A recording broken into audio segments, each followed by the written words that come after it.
Duda muchísimo, creo que hay mucha expectativa por la entrevista con el expresidente Alberto Fernández, que, vuelvo a decirlo, viene acá a hablar de todo, porque a veces pasa que en las entrevistas el entrevistado dice, no, bueno, yo de tal cosa no quiero hablar. En este caso no es así que vamos a hablar de todo con el expresidente Alberto Fernández, a quien voy a saludar en este instante. Alberto, muchas gracias por venir a Se Viene. ¿Cómo estás? ¿Cómo están? ¿Bien? Un gusto verlos. Bien, todo bien, todo bien, todo bien. Alberto, volviendo a hablar en los medios, ¿no? Habías estado después de un tiempo, no sé si por decisión propia o por un análisis también del contexto político, sin hablar, y ahora, bueno, en estas últimas semanas vi que estuviste ahí en lo de Rebord. Ayer estuviste en un programa de fútbol hablando de fútbol también. Muy divertido el de anoche, muy divertido. ¿Por qué esta decisión de volver a hablar, de volver a participar en los medios de comunicación? No es una decisión. Yo creo que hubo un primer momento de un proceso de cancelación hacia mí muy claro, donde intervinieron muchos medios de comunicación, donde muchos vieron inconveniente entrevistarme, y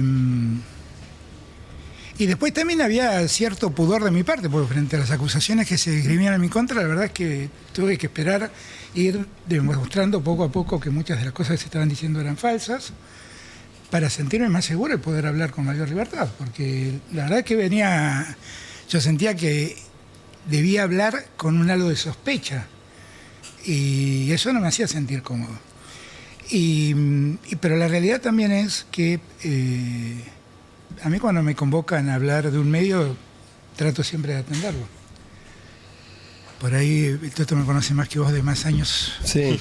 No, yo pero jamás en mi vida, corregime, pero jamás en mi vida condicioné una entrevista que me hicieran. Sí. Nunca en mi vida le dije a un periodista, tema no se puede tocar. ¿No fue un problema eso? ¿No fuiste, a veces fue mucho motivo de discusión, que eras por ahí un presidente demasiado accesible a los medios en algún momento, que eso hacía que haya fuga de información, que por ahí se charlen cosas? Bueno, es que por ahí sí, pero yo sigo creyendo que no hay nada mejor que tener acceso directo a los periodistas, poder hablar con los periodistas y poder charlar con ellos. Yo sigo creyendo lo mismo, no he cambiado. Y cada vez que me llaman, yo respondo. Igual cuando empieza todo... Igual a lo que apuntaba era por algo que dijo Adrián antes, que yo, la verdad, nunca puse en ningún programa puse una condición sobre lo que podía hacer. A veces puede suceder, incluso por algunas cuestiones, como alguna causa judicial, que el entrevistado dice, yo de determinado tema no puedo hablar por una circunstancia, pero en este caso quería aclarar desde el principio que no es así. Con todos, no es una excepción con ustedes. Alberto, bueno, hay muchos temas para hablar, pero en las últimas horas sorprendió bastante la noticia de que fuiste a visitar a Julio De Vido, e incluso había surgido una especie de, vos me dirás si es un rumor o... No soy el abogado de Vido. Eso, de que ibas a ser el abogado de Vido. Muchísimos abogados muchísimo más buenos que yo. No, a ver... Que De Vido había dicho en su momento que el tuyo había sido el peor gobierno de la historia. También por eso sorprende. Pero no importa, es que... Mirá, hay cuestiones que no tienen que ver con la política y que para mí son temas centrales. O sea, por ejemplo, cuando yo fui candidato, muchos me decían, no te metas en esto de ir a verlo a Lula, pero Lula es una persona que está injustamente detenida. Entonces yo no puedo andar especulando si me conviene o no me conviene. Días atrás, alguien con el que no tengo nada en común, que es Moreno, hice un comentario igual, porque al condenárselo por segunda vez, el riesgo de que Moreno quedara detenido era una enormidad, por las razones por las cuales podía quedar detenido. Y dije públicamente, miren, a los peronistas tiene que preocuparnos lo que le están haciendo a Guillermo Moreno, porque por hacer unos globos que dicen Clarín miente, o por entrar a una asamblea, irrumpir en una asamblea de una sociedad privada, que puede ir a la cárcel por eso, es una enormidad, no podemos quedarnos callados. Y días atrás, cuando viene esta condena contra Julio De Vido, que es una condena también bastante... Yo solo leí la condena de la Corte y de la Casación, no es bastante cuestionable el tema de fondo, pero no voy a hablar sobre eso porque hay quienes conocen mejor que yo el tema. Lo que sí tengo claro es que Julio De Vido tiene 75 años, Julio De Vido es un enfermo crónico de diabetes, es un insulino dependiente, y que la verdad tiene todos los argumentos existen suficientes razones sobradas para que él... ¿Por qué ocurre eso? Porque que hay un ensañamiento, decís vos. Bueno, es que yo lo que creo que nosotros tenemos que reaccionar a esto. Yo creo que es muy correcto, que no es de ahora, lo sabés desde hace muchos años. Me dirijo a él porque lo conozco hace muchos años antes que a ustedes, solamente por eso. Y entonces me sirve de testigo. Bueno, también aquí al amigo, pero con él hablamos más de fútbol que otras cosas. Pero la realidad es que siempre he hablado de la inocencia de Cristina y he hablado de lo injusto de la condena que padece. Ahora, no es la única que está padeciendo. También padece debido. Y también tenemos que salir y explicarlo. O sea, lo que vos decís es, por sus condiciones, por su edad y demás, tendría que tener prisión domiciliaria. Exacto, ¿no? De verdad están todas las condiciones para que eso ocurra. Y ese es el reclamo y el llamado de atención que yo quiero hacer, porque... Pero pará, ¿y por qué pensás que no ocurre? ¿Por qué pensás que no hay, porque hay un ensañamiento, solidaridad? No, porque hay un ensañamiento muy claro. Pero ¿por qué pensás que cuando vos decís el peronismo o el sector, por qué pensás que no hay un planteo porque más muchos intenso porque muchos verán que es políticamente incorrecto acompañar lo debido en su demanda. Lo políticamente incorrecto para un demócrata es hacerse el distraído cuando una persona tiene que quedar presa por el arbitrio de un juez. ¿Vos seguís haciendo política? Y mira, creo que sí. ¿Desde qué lugar? Mira, yo empecé a hacer política a los 14 años. Y la verdad que toda mi vida hice política. Estoy haciendo política en este momento. ¿No? Siempre. Ahora, si vos lo que me estás diciendo es, ¿vos seguís haciendo política para ser candidato a algo? La respuesta es no. Si me preguntás eso, la respuesta es no. Ahora, ¿y para colaborar con algún espacio? No, yo quiero ayudar todo lo posible. Ayer en ese reportaje que me hicieron, que hablamos mucho de fútbol, la pregunta última del periodista fue ¿qué creía que había que hacer en el peronismo? Y yo decía, tenemos que sacar a los pibes de las inferiores. Hay que sacar a los pibes de las inferiores y ponerlos en la primera y hacerlos jugar. Y es lo que creo que debemos hacer. Entonces, para hacer eso, encantado, cuenten conmigo. Ahora, perdón, quiero volver un segundo al tema de Vido, porque me parece que De Vido en sí es un personaje importante. No, es que además ha sido muy estigmatizado por muchos motivos. Y creo que fue estigmatizado, Alberto, porque ahí aparece, yo me acuerdo en la campaña, en tu campaña presidencial se hablaba mucho de la idea de volver mejores y se hablaba mucho de los distintos casos de corrupción o supuestos casos de corrupción que hubo durante los gobiernos kirchneristas, ¿no? Y ahí De Vido aparece como un personaje importante en esos supuestos casos, de corrupción. Mira, ¿no? Cuando mira uno la obra pública, la construcción, bueno, también el caso de la tragedia de Once, ¿no? El caso de Once es un tema aparte, porque no fue ni juzgado ni condenado por el estrago. Fue juzgado por una cosa muy rara, que es que le adjudican a él la responsabilidad de haber controlado los subsidios que recibía la empresa. La verdad, eso no es tarea del ministro de Obras Públicas. Ahora, yo creo que efectivamente hubo un momento que dañó mucho a todos nosotros. Para nosotros fuimos en 4 años el gobierno que más obra pública hizo. Nosotros hicimos 7.000 y pico de obras públicas, 7.300. Empezamos y terminamos 3.800 obras públicas. Empezamos y terminamos 144.000 viviendas. Empezamos 95.000 más que quedaron a medio hacer. La mitad de esas 95.000 estaban en un avance de construcción superior al 80%. Y nunca tuvimos una denuncia por manejo espurio en la obra pública. Y que venga uno a decirme que alguien le pidió algo. ¿Pero crees que durante el kirchnerismo hubo efectivamente corrupción en Bueno, yo la verdad que yo no voy a defender a un señor que vimos todos tirando bolsos de dinero por el muro de un convento. No voy a ponerme a defender eso. No, por eso. Volvamos a poner las cosas en su punto justo. Lo fui a ver a Julio De Vido y lo voy a ir a ver todas las veces que sea necesario, porque Julio De Vido merece la detención domiciliaria como la merecen otros. Simplemente. Vos cuando los dos eran ministros, vos eras jefe de gabinete, era ministro, formaba parte, corre por mi cuenta, como de 2 espacios distintos, una interna bastante explícita. Eso es...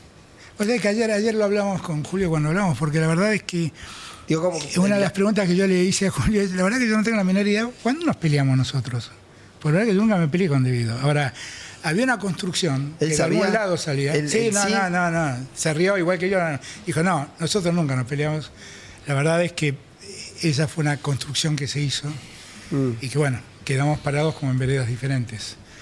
Y seguramente tenemos miradas diferentes, porque si él piensa que el mío fue el peor gobierno, evidentemente Sí, tenemos sí, miradas sí. diferentes, claramente. Pero eso no es lo importante en lo que estamos discutiendo No, después. está claro.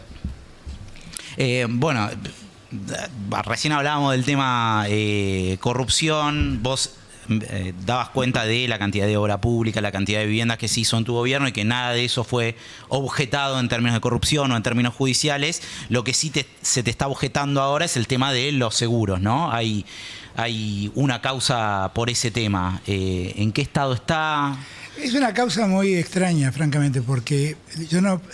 Primero, a mí no me están acusando de corrupción explícitamente, me están diciendo que yo he cometido un delito constitucionalmente muy cuestionado, que es el de negocios incompatibles con la función pública. Que en verdad es un extraño delito, donde dice que es cuando vos te interesás por algo, por alguna decisión del gobierno, más allá de que no le cause perjuicio económico al gobierno, más allá de que nadie gane con esa consulta y más allá de que vos no recibas nada. Es un extraño delito, sinceramente, muy cuestionado constitucionalmente. En esa causa estamos discutiendo. Ahora, hay que discutir el fondo de la cuestión realmente. Porque es ahí es donde aparecen las diferentes miradas en la política. En el año 2023, mi último año de mi mandato, Nación Seguros se llevó 50.000 millones de pesos del Estado Nacional en concepto de primas. ¿Y qué fue lo que hice yo? Antes de que esto ocurriera, el negocio del seguro estaba absolutamente a merced de 4 o 5 empresas que negociaban directamente a través de brokers con ministerios. O sea, estamos hablando de, para aclarar a los que nos están mirando, ¿no? De seguros de bienes del Estado, ¿no? Por ejemplo. Cualquier seguro, el que quieras. Pero en el ámbito auto, siempre seguro de incendios. en el ámbito del Estado. Siempre los seguros del bienes Estado. Bienes del Estado. Eso lo aseguraban con quien querían y con intermediarios, siempre. De hecho, en la época de Macri había un caso muy sonado, donde llamaron a la licitación para elegir a un broker de seguros que determine qué empresa iba a asegurar a los ferrocarriles argentinos. Y el broker de seguros era el broker de SOCMA. De la empresa del Grupo Macri. Entonces, el grupo, ¿no? Entonces, lo que digo es, ¿qué fue lo que hice yo? Decir, no, miren, como el Estado tiene una empresa del Estado, todos los seguros del Estado van directamente al Estado.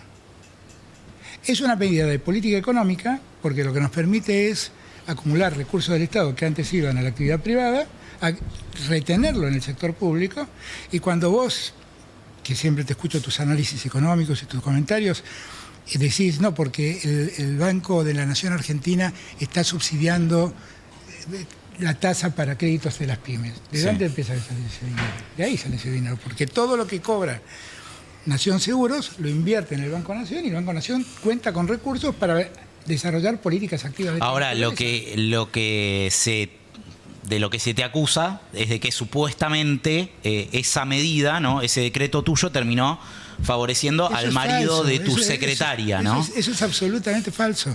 Primero, es necesario tener presente que el marido de mi secretaria, Héctor Martínez Sosa, tiene una empresa que tiene 60 años de vida. La heredó de su padre. Toda su vida aseguró al Estado. No es que empezó a asegurar al Estado porque yo saqué este decreto. Lo aseguraba ya antes.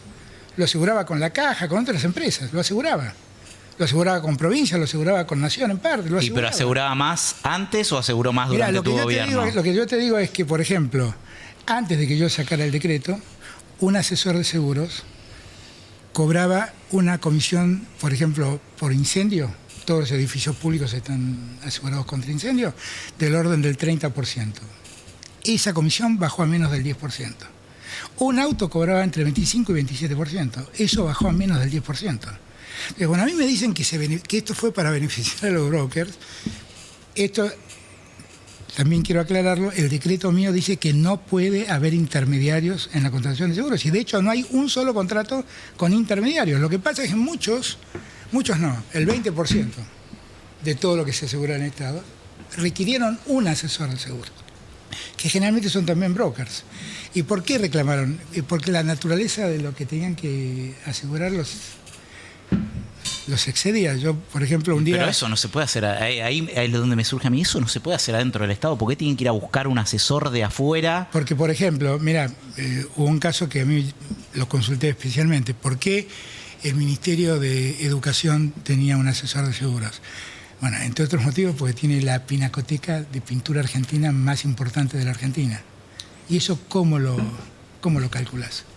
En el Estado solamente hay dos, hasta donde yo sé, hay dos empresas o dos áreas del Estado Nacional que tienen una oficina de seguros propiamente dicho. Son Aerolíneas Argentinas e YPF. La solución es que tengas una oficina que te asesore en esto. No es fácil asegurar. O sea, cuando yo tengo que asegurar este estudio, depende mucho de que vos tengas un buen asesoramiento lo que vas a terminar pagando. Porque así yo a primera vista miro un montón de cables. Bueno, digo, mira, el riesgo contra incendio acá es muy alto. Pero si todo esto es Sí, ignífugo, no ignífugo, sé. bueno, eso baja. Si hay, como veo allá, matafuegos, eso hace bajar el costo. Pero esas son cosas que un ciudadano común no lo sabe. Francamente no lo sabe. Te llevo a la otra denuncia, obviamente, que además es la que más sale en el chat cuando preguntamos, ¿qué le preguntamos a Alberto, ¿no? Yo en lo personal no te voy a preguntar si eso pasó o no, porque además sé que vos No lo pasó. negás, por eso sé que vos lo negás, no, me parece que está bien que vos si quieras lo hablas, yo no quiero abrir eso. Sí, obviamente te quiero preguntar cómo pasó, qué pasó entre que dijiste que ponía fin al patriarcado y que terminaste tu mandato con una denuncia por violencia Nada, machista. no pasó nada, sigo creyendo exactamente lo mismo. Cuando dijiste que estaba feliz de poner fin al patriarcado, ¿en qué pensabas? En que teníamos que terminar con la discriminación. Teníamos que terminar con la discriminación con la mujer y teníamos que terminar con la discriminación de género. Y sigo creyendo exactamente lo mismo.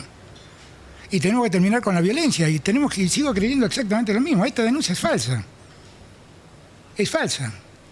Absolutamente falsa. Y lo que me replanteo en todo caso, porque lo que yo empecé a observar a partir de lo que me pasó, es la cantidad de personas que me escriben en las redes diciéndome que han sido denunciados falsamente para que lo presionan para que no vea al hijo. Sí, hay un límite ahí que es muy difícil. Es muy difícil. Es muy difícil. Es muy difícil.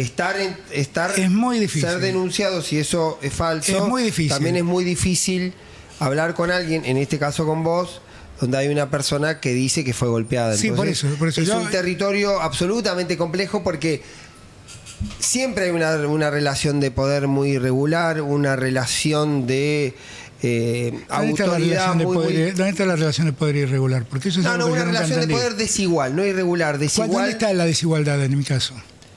En Porque- tu caso entra en tu condición de hombre por un lado y en tu condición de ser el hombre que tenía poder en esa relación si vos particular. crees eso, es que si vos crees eso, entonces la mujer definitivamente está en condiciones de desigualdad.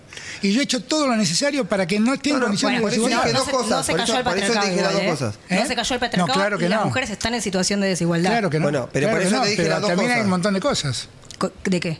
Claro, es que no basta con las leyes que yo pude haber No, pero por dictado eso con las digo, normas. había una situación de desigualdad Claro. entre vos y tu expareja y la mamá de tu hijo. ¿Cómo que no? No, de ninguna manera. De ninguna manera. Yo Bueno, pero creo que ninguna Yo manera. lo digo en este sentido. El ejercicio de vos ser el hombre que tiene poder, que tiene capacidad. Pero, ¿sí? el presidente pero el presidente de la Nación no aplica el poder eso en su familia. No, bueno, vos no lo aplicás. Yo no lo apliqué no, nunca. pero ¿cómo quiero que no decir- lo aplicás? No, perdón. No, yo no lo No, aplico. vos si querés Nunca no lo aplicás, apliqué digo, yo. el que te ve sí Pero lo perdón, aplica. yo no lo apliqué. No, yo no lo apliqué con nadie. Vos me Está bien. conocés. No, Está bien, yo no pero no quiero lo apliqué decir- con un periodista, no lo apliqué con nadie. Está bueno igual eso. Vos, yo no lo tengo acá, la desgrabación del audio, el famoso audio de tu amiga Sandra. No te lo voy a leer porque me parece de mal gusto el audio y leértelo. Pero vos no Pero perdón, considerás... ¿a vos te parece de mal gusto que yo diga... Pará, déjame terminar. ¿Vos considerás que no ejerciste, no violencia física, decís que no hubo una violencia hacia No. de ningún tipo? No, porque yo estaba contestándole a una lobista que me estaba pidiendo que el Estado le dé plata a una amiga de ella para hacer una película. Y yo diciéndole, basta con este tema, porque esa no fue la primera vez, fue la 10ª vez. Basta con este tema. ¿La lobista quién era? Fabiola. Basta con este tema. No voy a usar plata del Estado para que la señora de un banquero haga una película.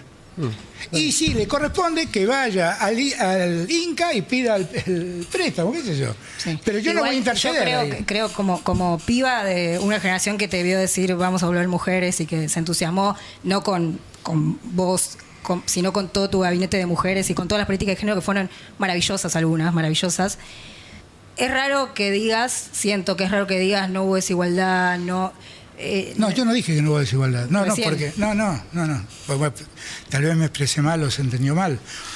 No, la desigualdad existe y la lucha debe continuar. Y por eso cuando a mí me dicen. Yo cada vez que lo escucho al presidente decir. Pero al final el tipo que puso el Ministerio de la Mujer le terminó golpeando a la mujer. Yo la verdad me duele profundamente. ¿Por qué hace falta un Ministerio de Género en Argentina? Porque la desigualdad existe. Existe, y los problemas de violencia doméstica existen, los problemas de violencia de género existen. Un argumento que se repite con el tema del ministerio es que el ministerio tampoco, en la práctica, más allá de lo que dice Milei en particular con vos, que yo no sé si vos vas a hacer alguna acción, digamos, en respecto a lo que te dice, porque te está haciendo una imputación también. No, pero yo la verdad, pero bueno, la verdad que también no es lo cierto tomo, que un argumento repetido, y a veces uno entra en este territorio de que algunos lo pueden utilizar y otros lo pueden pensar seriamente porque pueden sentirse decepcionados. Dicen, bueno, al final quizá el Ministerio de la Mujer no sirvió. Te dicen ese argumento, te dice toda la política. Sirvió porque hubo un montón de políticas que fueron muy útiles, muchas de las cuales ustedes por ahí no conocen, pero los subsidios que había para las mujeres que eran víctimas de violencia fueron muy importantes y alcanzaron a un montón de gente. Y yo creo que ese problema existe. No, y tampoco se puede pretender erradicar un problema que lleva siglos en claro, 4 años con la creación de un ministerio, porque si no me parece que también estamos abonando algo a una... Y además hay que tener presente que no solamente estamos hablando de los problemas de discriminación o de la desigualdad con la mujer, los problemas de discriminación de género, que todavía existen. Ahora, Fernández recién dijo, yo escuché bien, dijo cuando ella le preguntaba... o Toto le preguntaba, ¿quién fue la lobista? ¿Usted dijo Fabiola? Pues Fabiola me estaba pidiendo en el audio del que habla Poli. De lo que me hablaba Fabiola era de por qué yo no ayudaba a una amiga de ella a obtener un crédito de el Inca para hacer una película que finalmente hizo. Ahora, me lo dijo una vez, le dije que vaya al Inca. Me lo dijo 2, le dije que vaya al Inca. Bueno, la tercera... Sí, igual te leí un audio solo, pero digo, hay también una manera muy masculina de hacer poder. Que eso yo lo que pasa es la diferencia entre Fabiola y yo... En general, de la política... Pero perdón, la diferencia entre Fabiola y yo es que yo nunca la grabé a ella. Yo no la grabé, no le saqué fotos mientras dormía, nunca preparé el escenario que ella preparó. Pero no voy a hablar de eso. Ahora, lo que te digo es que, mira, Poli, querida, las mujeres hoy hablan a la par del hombre y actúan a la par del hombre cuando hay una discusión de por medio. Esa fue una discusión de pareja y punto. Fue eso. No, digo esto, me llama la atención. Usted dice acá en la entrevista, ella mintió, la denuncia es falsa, estuve casado con una lobista, me presionó tratando de sacarme dinero. Digo, eso último lo digo. Eso último corre por mi cuenta, porque era sacarme dinero en el sentido de andar al Inca. No me lo pidas a mí. No, es que no es plata mía. Si yo tuviera esa plata y me pedía que yo me asocie, por ahí lo pensaba, no tenía recursos para hacerlo. Pero era plata del Estado, yo lo que estaba defendiendo era la plata del Estado. Todo esto sucedió durante su matrimonio y durante la presidencia. ¿Y cuándo se dio cuenta que estaba casado con alguien de esas características? No, yo de eso voy a ser muy cuidadoso porque ahí sí me pongo a hablar de cosas muy sensibles que yo no quiero tocar porque tienen que ver con Fabiola y no le pregunto porque lo trajo usted y me llamó la atención. Porque perdón, pero yo estoy contestando puntualmente al audio del que habla Poli. Pero insisto que el audio es la cosa gráfica de algo más grande que yo. ¿Qué suponés? ¿Qué vos suponés? No, que el patriarcado ni se cayó, ni en términos genéricos. Por supuesto. No, en términos genéricos estoy de acuerdo contigo, pero no en mi caso. Alberto, yo siempre me acuerdo mucho que me llamó mucho la atención una entrevista que le diste en su momento a Julio Leiva en Caja Negra, en donde en más de una oportunidad dijiste, yo no quiero ser el presidente, quiero ser Alberto Fernández. Sí. Y eso me quedó muy grabado, porque a veces... Sí. el subconsciente como que habla. ¿Vos querías ser presidente? No, pero yo, eso, con todo respeto, creo que está como trastocado. En verdad, yo lo que siempre quise es que a uno lo ponderen como persona antes que como presidente. Yo le decía siempre a Néstor, cuando yo lo convencí de que no fuera por su reelección, le decía, mirá, si vos terminás tu mandato y nos vamos al Tortoni a tomar un café y la gente pasa y te dice, buen día, presidente, si hacemos eso es una revolución en la Argentina. ¿Y cuál era mi idea? Que un presidente pueda volver a la vida de ciudadano común. Eso es lo que yo creo. Y a mí me importa mucho más ser Alberto Fernández que ser presidente. No tengas ninguna duda. Porque yo practico algo que se llama política, que es por sobre todas las cosas una actividad profundamente humanista. Pero en Argentina, Es un caso ¿cómo está muy raro. diagramado el poder en Argentina? El No, presidente tiene mucho poder en Argentina. En Argentina hay 3 poderes que hay que respetar. Lo loco es que a veces te dicen... Pero el poder ejecutivo es unipersonal. Sí, pero tampoco puede hacer lo que quiera. O sea, yo nunca hubiera hecho un DNU como el que mandó Milei y nunca hubiera pedido que me aprueben un DNU de esa naturaleza. A mí me pedían que por DNU reglamente el Consejo de la Magistratura y me negaba, porque en términos legales y constitucionales no corresponde. Ahora, lo que en verdad... ¿Y hoy no crees que fue un error viendo cómo No, el error es Milei, el presidente, no soy yo. uno puede gustar o no, pero el tipo avanza. No, El tipo error es avanza. Milei, bueno, y un día va a tener que rendir cuentas. El error es Milei, Bueno, no soy yo. se lee como un comportamiento de osadía política. Y quizás Bueno, pero es que yo lo que quiero, Pará, lo que quizás nunca lo que te entiendo- dicen a vos, Alberto, en ese sentido, hago el hilo de todo el proceso. Esto en algún momento lo charlamos, pero digo, esta historia de que vos, ese planteo que decías, quiero seguir siendo la persona, el presidente es otra cosa. Y el presidente tiene que tomar decisiones en su condición de presidente. Y yo las tomé. Y posiblemente A ustedes que se... lo que se te reporta, lo que se te reprocha por ahí del No, propio lo que, espacio se a me vos es que reprocha, no- lo que se me reprocha es que no fui autoritario. Eso es lo que se me reprocha. Porque vivimos en un extraño país que detesta el autoritarismo, pero le pide a los presidentes que sean autoritarios. Pónganse de acuerdo. ¿Pero qué hubiese Yo no sido soy ser autoritario. Reglamentar el Consejo de la Magistratura por un DNU. Por ejemplo, cuando la Corte declaró la inconstitucionalidad de la ley que reglamentaba, me decían saca un DNU y yo no lo iba a hacer No, eso. incluso- pero hay mil cosas. Por ahí, Yo- Alberto, se te reclamaban otras cosas más en términos políticos, si yo, querés. yo te hago una, yo te Sí. hago una pregunta, Adrián, porque viste... Andrés. Andrés, perdón. No pasa nada, no pasa No nada. sé por qué te digo... perdón, Andrés. No, no pasa nada.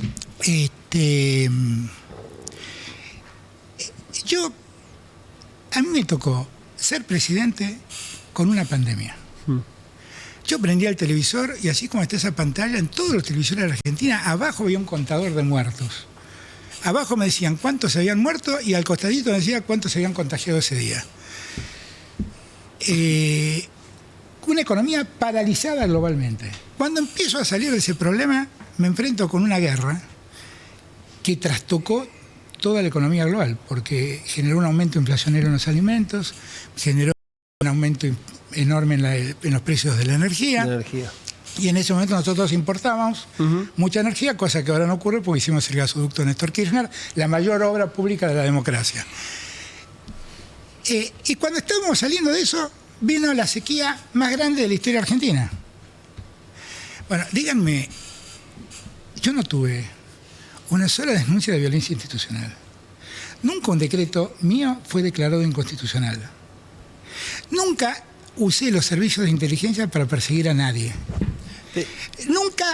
Nunca reprimí ninguna manifestación. Perdón. No quiero entrar en el terreno, por eso yo creo que hay un límite. Pero déjame terminar.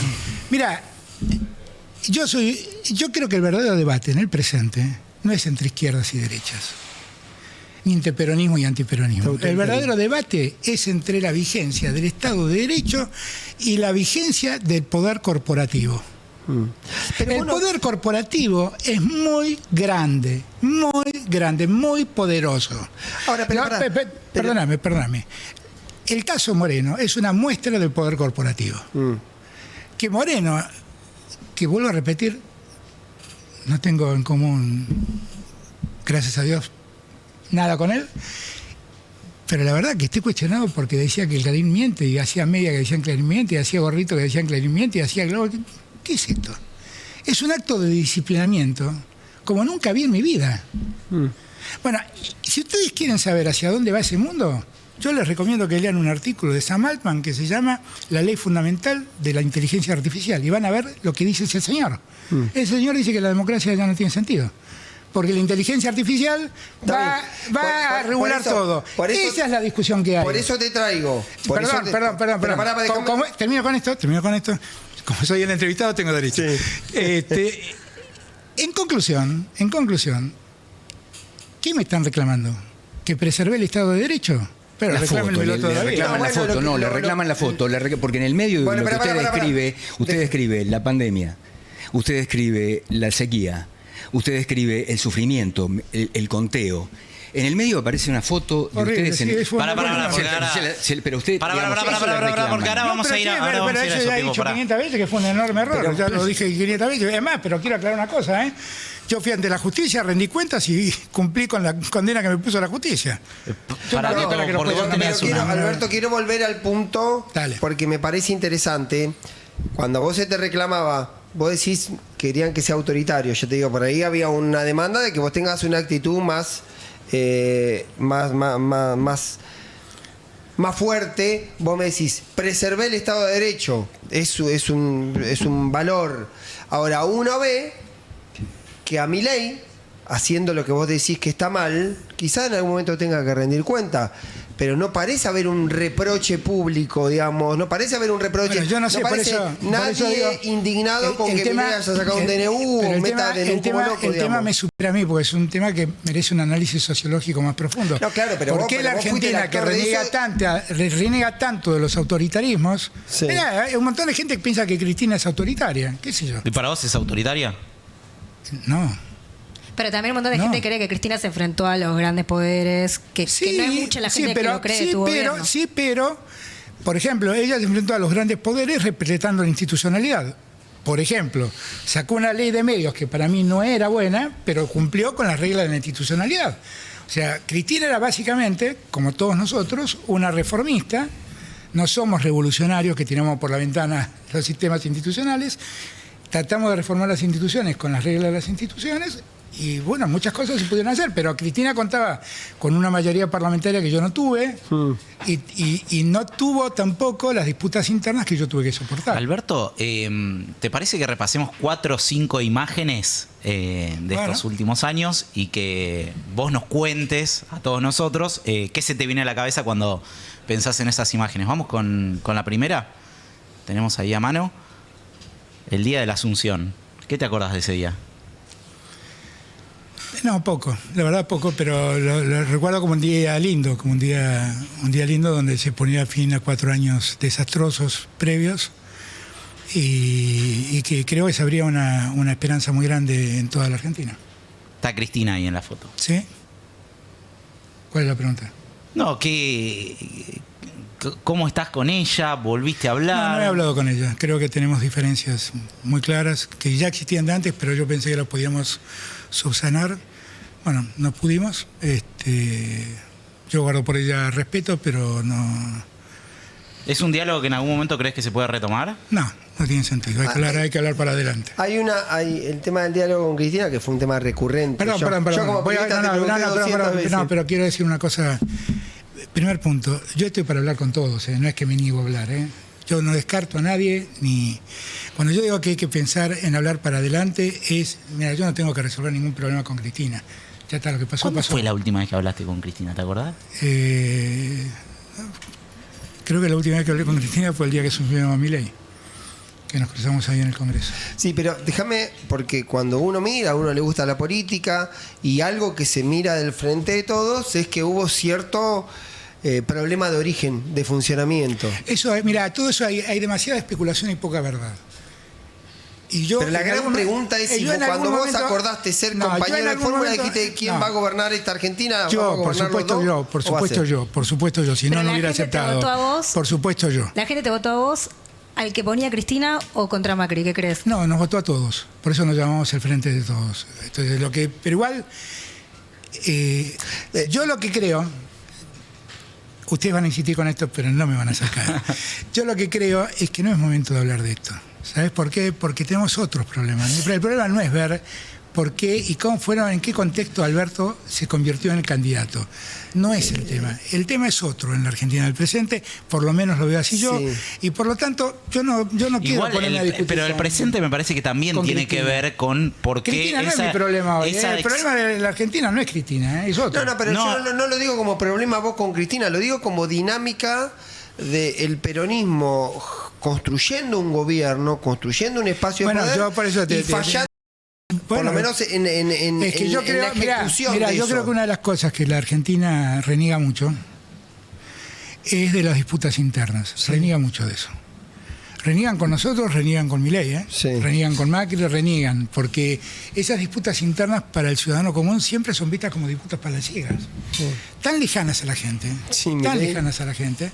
Entonces, por eso digo, cuando empiezan esas disputas, la gente se molesta. Vos en la última entrevista con Rebord dijiste que algún día vas a contar qué era lo que se había acordado, qué sé yo. Sé que seguramente ahora no lo vas a contar, pero sí te voy a preguntar, ¿se cumplió lo que se había acordado o no se cumplió lo que se había acordado? Bueno, es que merece un análisis un poco más cuidadoso.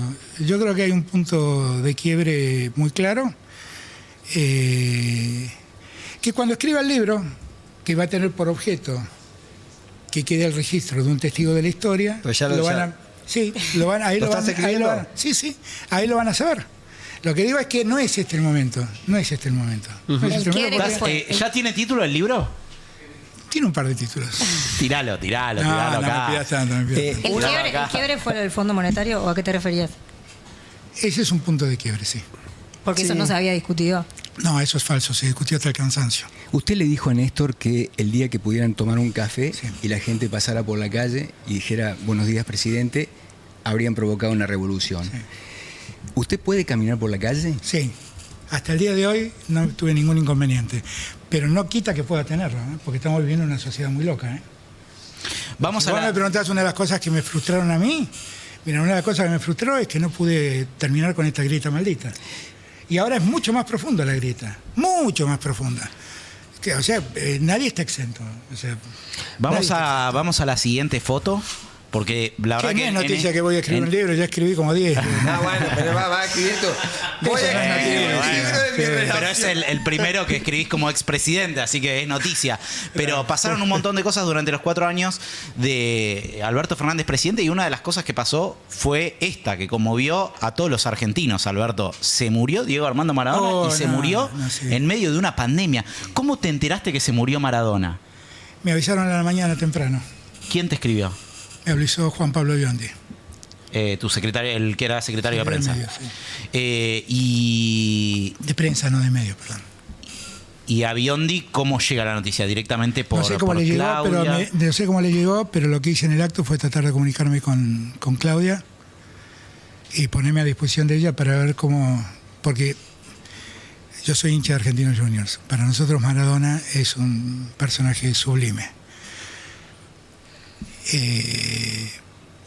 Quise decirle a ella, decime qué querés que haga, qué quieren las hijas que hagamos, si quieren venir a la Casa Rosada, tienen la Casa Rosada, quieren ir al Congreso, van al Congreso, quieren ir a la cancha de Boca, hablamos con la gente de Boca, quieren ir a la cancha de Argentinos Juniors, ayudo para hablar con la gente de Argentinos Juniors, y finalmente decidieron venir a la Casa Rosada. Fue un día particularmente triste para mí, para todos fue un día tristísimo,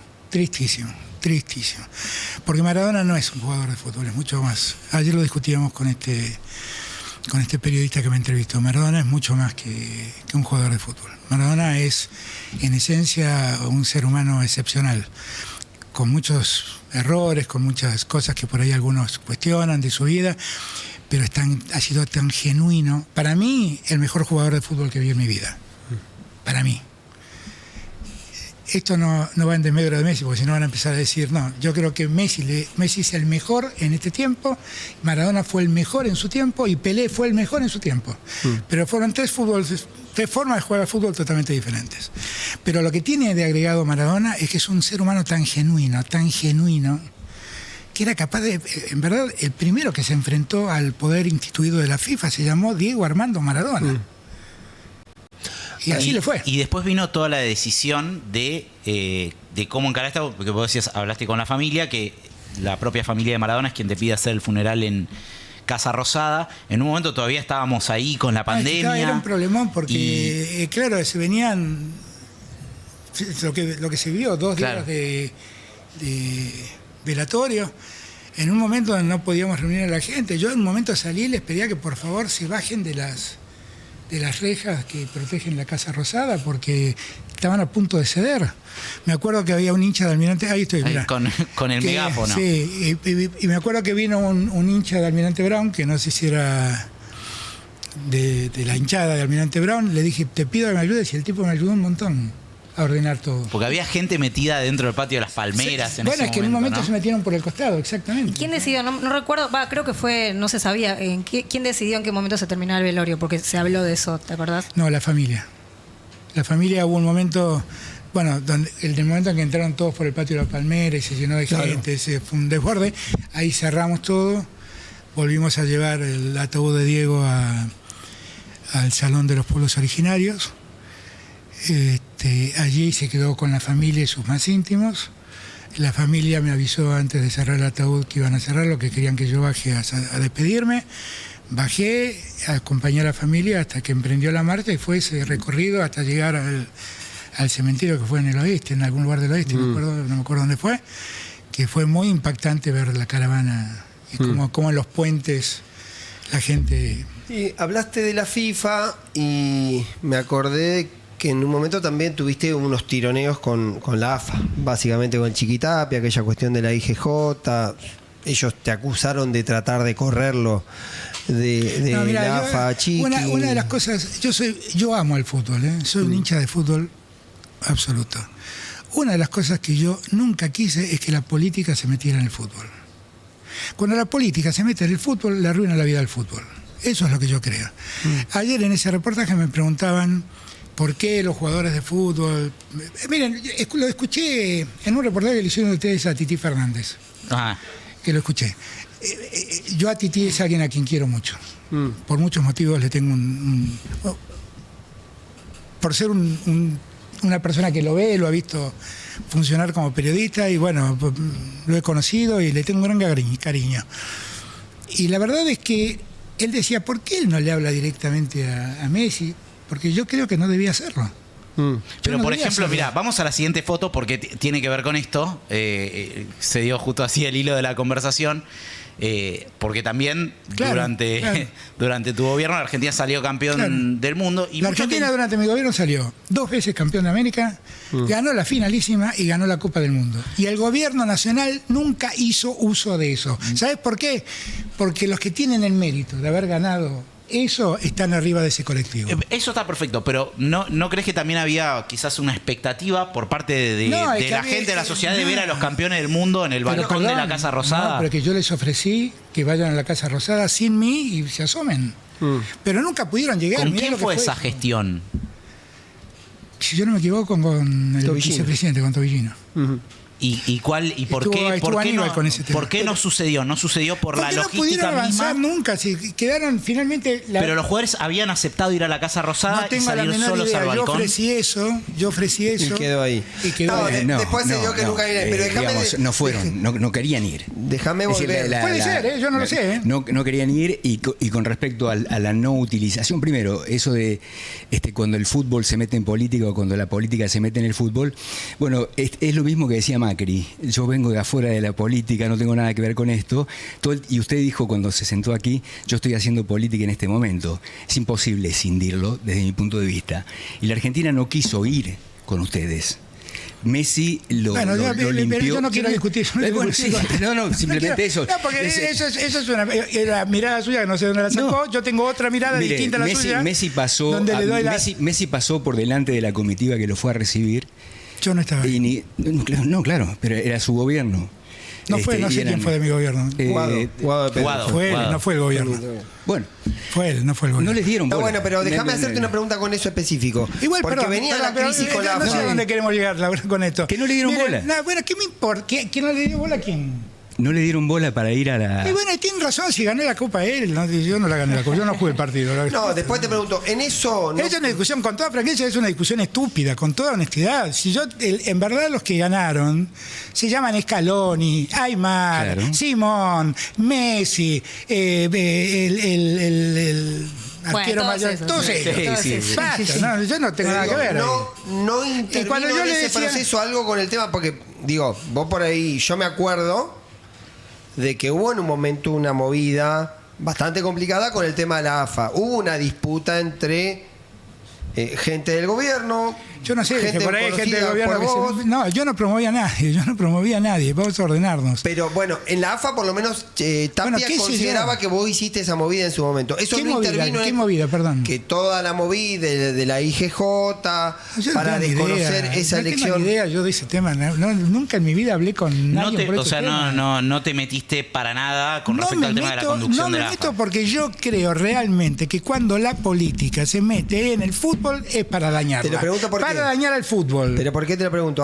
Alberto? Porque justamente uno de los argumentos, todavía lo dice gente de Tapia, que esa decisión de la selección de no ir a Casa Rosada a verte a vos, era como una especie de pase de factura, diciendo en un momento nos quisieron voltear a Chiqui y ahora este fue el Yo, vuelto, como dicen en el barrio. la verdad que al señor Tapia no tengo el gusto de conocerlo, creo que lo vi una vez en mi vida.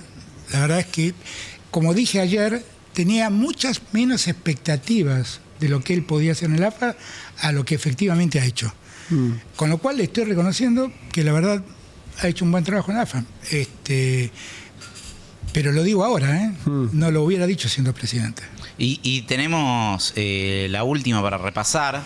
Después también te dejó una pregunta Sabino Bacanarbaja, que vino ayer. Ah, qué lindo. Sí, ¿te parece? La vamos a poner al aire también. Tenemos la última foto, que no sé si para vos efectivamente fue un punto de inflexión en el gobierno Sí lo fue, o no. sí lo fue, sí lo fue. ¿Cómo te vas a Sí, sacar fue. esa foto? No, que fue un error. La verdadera razón, miren, primer punto hay que entender cómo era el contexto de Olivos en ese momento. O sea, Olivos era un gentío en ese momento, porque todo el gobierno trabajaba en Olivos. De hecho, yo venía de una reunión donde había más gente que ahí. Pero yo estaba gobernando, ¿qué voy a hacer? Claro. No tengo solución. Yo llego y me voy al cuarto. Y cuando estoy en el cuarto es en Olivos es el primer piso, viene una persona a avisarme que Fabiola organizado una comida. Y ahí bajé. Yo no estaba al tanto del tema. Ahí bajé. Ahora, yo tengo responsabilidad política. ¿Sabes cuál fue mi error? Mi error no darme cuenta que en ese momento yo tenía que haber dicho se van todos de acá y esto se terminó en este momento. O sea, vos te enteraste en el momento que estaba ocurriendo que Sí, eso estaba sí, sucediendo, sí. ¿no? En la previa Sí, no sí. sabías que eso iba a pasar. No, ella me había dicho que iba a comer con la gente que estaba trabajando con ella, que eran 3, 4 personas. Yo le dije, no hay problema. De hecho, yo comí con todo lo que estaban trabajando conmigo. Pero no pensé en esto, no sabía de esto. ¿Y francamente, no hubo sabía. otras ocasiones de ese tipo? No, ¿No hubo ninguna, otras situaciones de ese tipo? Nunca. Es más, de hecho yo no registraba este hecho. Cuando apareció yo no podía entender de cuándo había pasado esto. No lo registré. Ahora, desde Pero el era primer cumpleaños de día, Fabiola. sí, pero no lo registré. La verdad es que desde el primer día siempre dije que yo tenía la responsabilidad de esto. Sí. Porque los diarios titularon lo de querida Fabiola diciendo que le echaba la culpa a Fabiola. No leyeron la segunda parte. Dije, toda la responsabilidad política es mía.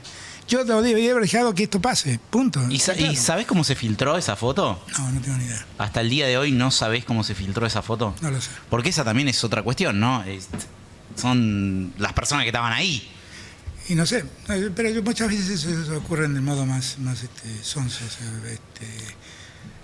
uno le escribe a la mamá y le dice, mirá con quién claro. cenó anoche, la mamá le cuenta a la tía, mirá con quién cenó tu sobrino anoche, la tía se lo cuenta al hijo, y así termina en manos de alguien que quiere hacerte un daño. Ibas a decir. No. No, yo iba a saltar del tema porque ya no estamos yendo, no sé si quedan más Sí. fotos. No sé si podemos 5 minutos más. Podemos estirar 5 minutos más. Me queda una pregunta que la dijiste hoy. Dijiste de las inferiores del peronismo. ¿Ves a alguien en inferiores? ¿Ves algún jugador en inferiores que pueda aparecer? Sí, como que no, hay muchos. Sí, claro que sí. Pero le podés poner nombre, podés decir, veo. Axel es uno, Massa siempre está ahí. Coqui Capitanich siempre está ahí. Igual no son muy inferiores. Están Yo pensé que están jugando en... Bueno, perdón, pero te estoy diciendo que son dirigentes provinciales que no han saltado a lo nacional. El gobernador de La Rioja es un muy buen gobernador. Me parece que hay... Están todos pasados de inferiores de edad, porque son todos grandes. Bueno, lo que tenés que preguntarte es qué ha hecho el peronismo para que siga jugando en primera grandulotes de tantos años. Eso es lo que tendría que preguntar. Por eso te digo, si entendí que cuando vos decís inferiores, decís che. No, pero yo creo que, por ejemplo, hay intendentes como Catopodis, como Ferraresi, que son tipos que fueron ministros míos, tranquilamente podrían pensar en eso. A ver, vamos a la pregunta que dejó ayer Sabino Bacanarbaja.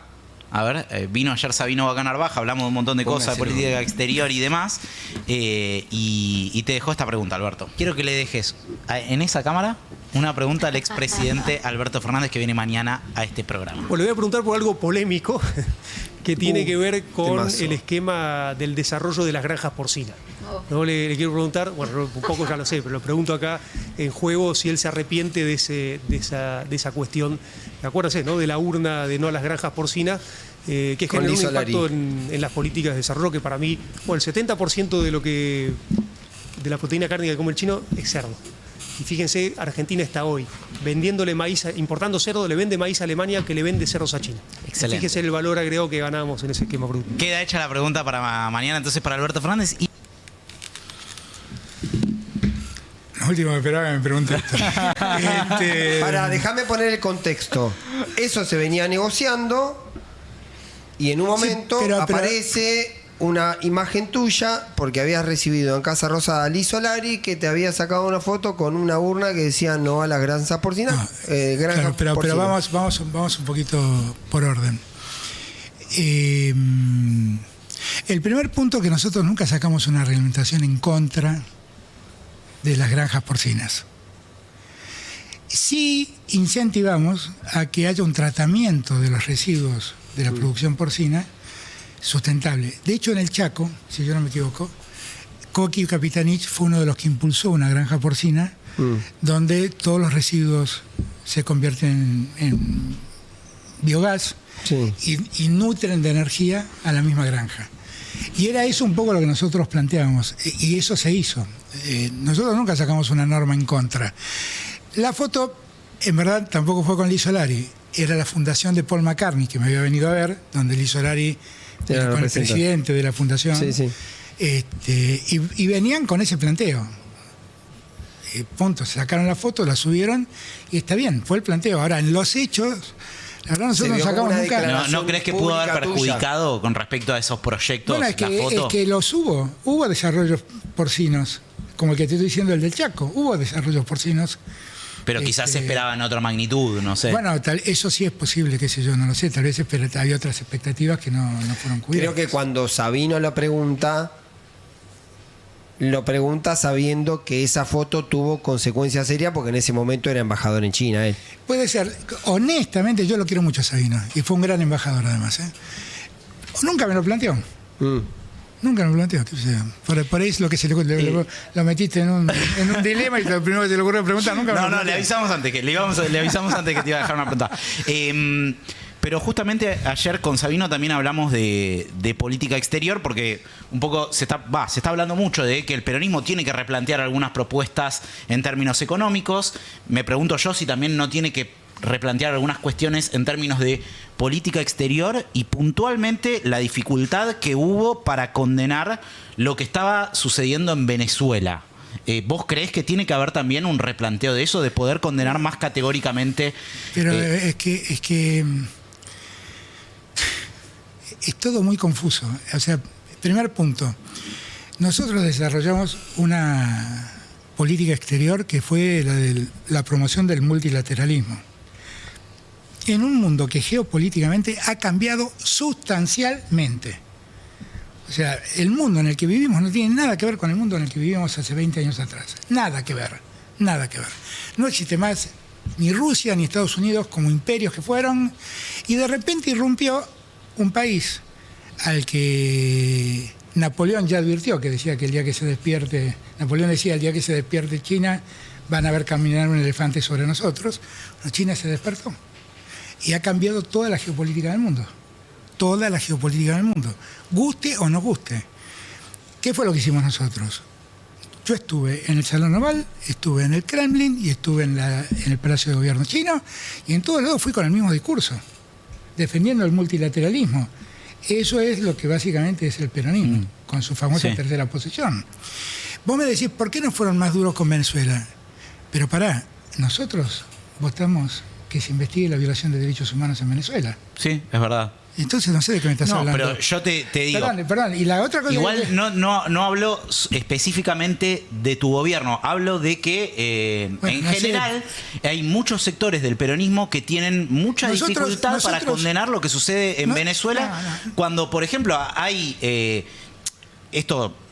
Obviamente estamos también en un contexto muy especial, porque ahora la cosa cambió, porque Estados Unidos está básicamente amenazando con invadir Venezuela, entonces ya estamos hablando de otra cosa, eso es gravísimo, pero ya desde antes de que esto ocurra, a muchos sectores del peronismo le costaba condenar lo que estaba ocurriendo en Venezuela, aun cuando en la última elección, sinceramente, el presidente Maduro no pudo ni mostrar las actas de la elección. Pero yo no sé si vos te acordás, por ahí te olvidaste, Andrés, pero yo era vedor en esa elección de Venezuela. Y cuando el gobierno se enteró que yo había armado una agenda para entrevistarme con la oposición, me dijo que no viajara. O me dijo que no me reúna con la oposición. Como expresidente. Claro, entonces le dije, bueno, entonces no viajo. Y lo hice público. Y después reclamé que se pongan a disposición las actas para verificar el resultado electoral. Y creo que ahí quedó una mácula muy seria contra Maduro. Francamente lo creo. También creo que la oposición venezolana es muy difícil.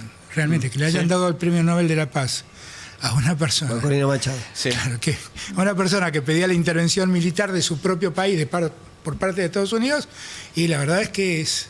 Totalmente, pero me parece que está bueno el análisis y sumar todos los elementos, pero lo que digo es que da la sensación de que hay un sector del peronismo que esto que vos estás diciendo le cuesta mucho ponerlo sobre la mesa. Es el mismo sector que me pide que sea más autoritario cuando gobierne. Por eso digo, está bien, pero no lo discuta conmigo, discutilo con ellos, porque yo creo igual que vos. Yo creo que el mundo ha cambiado, pero que el mundo ha cambiado no nos tiene que volver neoliberales y hacer parar todos los valores que tenemos como peronistas. Te pido una línea de eso, de los valores. Nosotros, el valor justicia social, el valor soberanía política, el valor de independencia económica, tienen que seguir vigentes, porque la solidaridad no puede perderse. Bueno, eso de los valores de peronismo... Y perdón, termino con esto, Poli. Y acordate que además nosotros hicimos ingresar a la Argentina a los BRICS, que hoy en día representa el 40% del PIB del mundo y el 40% de la humanidad. Inexplicablemente nos sacaron de ahí. Y el gobierno argentino nos sacó de ahí, inexplicablemente. Alberto, era que Poli me quería decir algo. Perdón, vos sos el conductor. No pasa nada. La pregunta de Poli. Complotamos, no, la pregunta de Poli. No, te quiero preguntar una línea por los trabajadores pobres, el peronismo y los trabajadores pobres, ¿no? Primer periodo de gestión del peronismo con laburantes pobres, con una inflación que obviamente tiró para abajo toda la puja distributiva. ¿Qué te pasa con eso? Bueno, a ver, eso también tiene más de una lectura, ¿no? Por ejemplo, nosotros mantuvimos las paritarias hasta el último día de nuestra gestión. Nosotros creamos alrededor de 300.000 empleos registrados. Milei lleva destruidos 300.000. En mi gobierno fue el gobierno que dejó la tasa de desocupación más baja de la historia de la democracia. Sí, pero con mucho pluriempleo, empleo de mala calidad, salarios bajos, sí. No, 5% de... No, sí, pero bueno...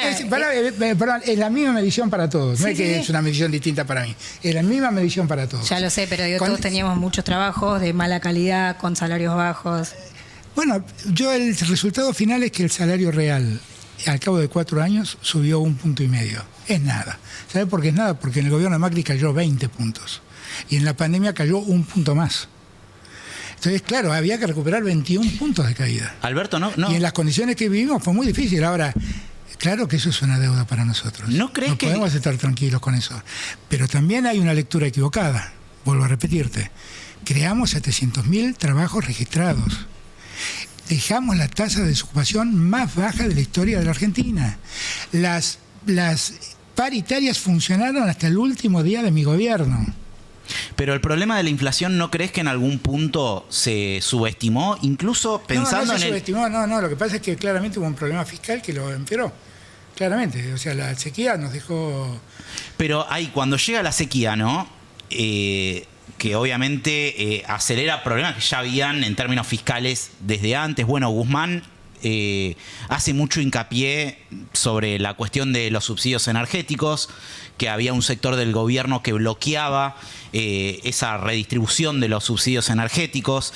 En determinado momento está la elección entre, bueno, quizás desacelerar la actividad económica, pero desacelerar la inflación. O que la economía siga empujando, la actividad económica siga empujando, pero a costa de tener más inflación. Y es un dilema muy difícil de resolver. Y te voy a explicar por qué. Por la estructura de la economía argentina. Más o menos el 70-75% de lo que la Argentina produce es consumo interno. O sea, nosotros hacemos 10 vasitos como este, 7 lo compramos los argentinos y 3 exportan. Es un margen muy bajo lo que termina exportando la Argentina. Y además de lo que exporta, bueno, el 50% es industrial y el otro 50% es combustibles y agro. No, el agro es el 20%, 35, una cosa, sí. 30% debe ser una cosa así. Y el resto son combustibles y petróleo o gas. Cuando vos querés frenar la economía, querés enfriar la economía, para usar tus términos, el debate que tenés que hacerte, bueno, entonces yo lo que quiero es que dejen de consumir. Y cuando vos decís que dejen de consumir, lo que inmediatamente ocurre es que dejás de producir, porque 7 vasitos se vendían en la Argentina. Y cuando dejás de producir, se te viene el problema del desempleo.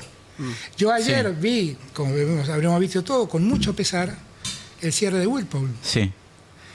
Pero antes vi en Chivilcoy el cierre de una empresa que hacía zapatillas de todas las marcas del mundo, donde se abrió con Cristina, llegó a tener 1.200 empleados. Se cerró con Macri. Se reabrió conmigo, llegó a tener 1.000 empleados. Se volvió a cerrar con Milei. La verdad es que esa Argentina de la desocupación, del cierre, y donde ganan son unos pocos, no. Pero también es cierto que había una... No sé, siempre existe la posibilidad de pensar en un plan de estabilización donde vos en el cortísimo plazo tenés un enfriamiento de la economía, pero después, si aparece, por ejemplo, el crédito, puede haber una recuperación por esa vía, digamos. Si nosotros no hubiéramos tenido la sequía del último año, la Argentina hubiera crecido el PBI 3 años consecutivos. ¿Y con qué inflación? Porque ese es el tema también, porque la inflación desacomoda mucho la vida de la gente y me parece que es hoy el gran problema. Pero vos le estás atribuyendo el tema del consumo y yo te digo que no estoy tan seguro que sea eso. Yo creo que nosotros vivimos un problema fiscal muy serio porque de repente desaparecieron de la cerca del Estado alrededor de 5.000, 6.000 millones de dólares, que era lo que nos privó la sequía. Entonces, claro, fue un saque enorme, fue un golpe enorme. Y ahí claramente se desequilibraron las cuentas fiscales. Pero a lo mejor en ese momento había que ajustar. Bueno, pero es que yo no estoy muy convencido de que la solución, la verdad que es ajustar. Y por ejemplo los subsidios a la energía, algo que pedía Guzmán. Pero eso ya se había pasado, eso ya se había terminado. No. Hasta ahí se había empezado con la segmentación. No, se segmentó. Yo vivo en Puerto Madero y pago tarifa plena, se segmentó, no es verdad que no se segmentó, se tardó más, se tardó menos, bueno, no quisimos ser tan brutales. Una final, sí. Siempre es difícil. ¿Ves algo de que te parezca rescatable? Digo, gobierno de Milei, si tenés que elogiar, si tenés que decir esto está bien. En todos los planos, puede haber medidas económicas o puede haber medidas que no te gustan, por ahí te puede parecer el comportamiento político, la decisión o algo. ¿Hay algo que vos lo mirás, el proceso Milei, y decís esto está bien? No. Nada. ¿No le das un mérito en la baja de la inflación, por ejemplo? Bueno, a este costo es fácil bajar la inflación, ¿no? Cerrando 300.000 puestos de trabajos parando la economía, es fácil bajar la inflación. Así lo bajamos, sí, claro. Era lo que te discutía. Bueno, ¿querés ajustar? Bueno, ajusto, bueno, ¿qué? Pero estos son los costos. No, también a veces uno puede pensar que hay otro tipo de ajuste que se puede hacer. Por ejemplo, en su momento el presupuesto que iban a presentarte incluía todo lo que son los gastos tributarios, los subsidios a grandes empresas. Nosotros aumentamos ganancias para los grandes contribuyentes, bajamos ganancias para los trabajadores. Con nosotros dejaron de pagar ganancias 1.500.000 trabajadores. 2 millones de trabajadores, perdón. 1.400.000 era el tope. La verdad, nosotros impositivamente hicimos cosas bastante progresivas, aunque faltó mucho, pero bastante progresivas. Yo no tengo esa impresión, Adrián, sinceramente. Y lo que sí debo confesar es que, mira, lo que en todo eso debo reconocer de mi ley es que el poder que acumuló, lo acumuló legítimamente con el voto de la gente. Bueno, no es poca cosa. No, es mucho. Vamos a cerrar con algo que seguramente no te esperás, Alberto. Hay una foto más y esta foto seguramente no te la esperás y yo creo que gran parte de la audiencia no lo debe saber. Muchos acá en la mesa también se van a sorprender. Me das miedo, ya me das miedo. A mí también, Alberto, te juro. Yo me enteré de rebote. Vos sos un tipo que te gusta mucho la música, Alberto, y no sabía que tenías un familiar músico. ¿Tenemos ahí la foto para poner? Paco Amoroso. La verdad es que no lo sabía. No, ¿quién es ese personaje? Ese soy yo con mi hijo Tani, no, yo lo tengo claro. Paco Amoroso. ¿Pero quién es ese Paco? Paco Amoroso. No lo conozco. Paco y Catriel. Qué impresionante, impactante. No lo conocía. Dice que ¿Por qué ese señor es músico? Sí. Muy reconocido. Dice que sos su tío, no sé, Alberto. Mirá que notable. No lo Dice sabía. que sos su tío, sí. ¿Es muy conocido? Pues, ¿qué? ¿Es muy conocido? Muy conocido, pero es conocido. uno de los músicos del momento. Che, podemos. Dale. Sí. Medio showmatch esto, Dale. pero autopuntear tu gobierno. No lo voy a hacer. ¿No? ¿Querés que lo hagamos nosotros? Decisión de ustedes. No, Yo está no los voy a privar de semejante voluntad, pero no lo voy a hacer. Yo lo que creo sí es que cuando se hacen los análisis, y acá me pongo un poco filosófico, hay que tener en cuenta a Ortega y Gasset, ¿no? Ortega y Gasset decía que el hombre no era el hombre y sus circunstancias. Que un hombre en un contexto es de un modo y en otro contexto es de otro. Y a la hora de analizar un gobierno hay que medir todo el contexto. Y nosotros recibimos un gobierno, una Argentina en default, que al día 99 entró en pandemia, que cuando salió de la pandemia entró en una guerra que aumentó los precios de la energía de un modo impresionante, y que cuando salimos de ese problema se metió en el problema de la sequía. Y todo eso con un revuelo interno y un ruido interno insoportable. Bueno, en todo ese contexto nos tocó gobernar. Y yo marco todo esto porque creo que es necesario marcarlo, porque si no, el análisis es equivocado. Alberto, muchas gracias por venir a Se Viene. No, gracias a ustedes, un gusto grande. Muchas gracias. El expresidente Alberto Fernández acá en Se Viene. Ya nos estamos despidiendo, Solamente les quiero contar que Multiled es el líder en productos LED. Tienen las mejores pantallas, banners y letreros para comercios, industrias y empresas. Puedes aumentar tus ventas trabajando con Multiled. Innovación, calidad y servicio en productos LED. Conoce más en www.multiled.com.ar o seguilos en redes @multiled. Queridos amigos, gracias por estar del otro lado. Creo que la entrevista ya está generando muchas repercusiones. Una extensa charla con el expresidente Alberto Fernández. Les deseamos muy buen fin de semana a todos. Y bueno, ya es, quiero decir que no es personal, pero es el cierre de este programa que dice buen fin de semana para todos y que gane Boca. No, eso no vale. No. Y bueno, es así. Te juro que Eso no vale, eso no vale. Es el cierre del programa siempre. Así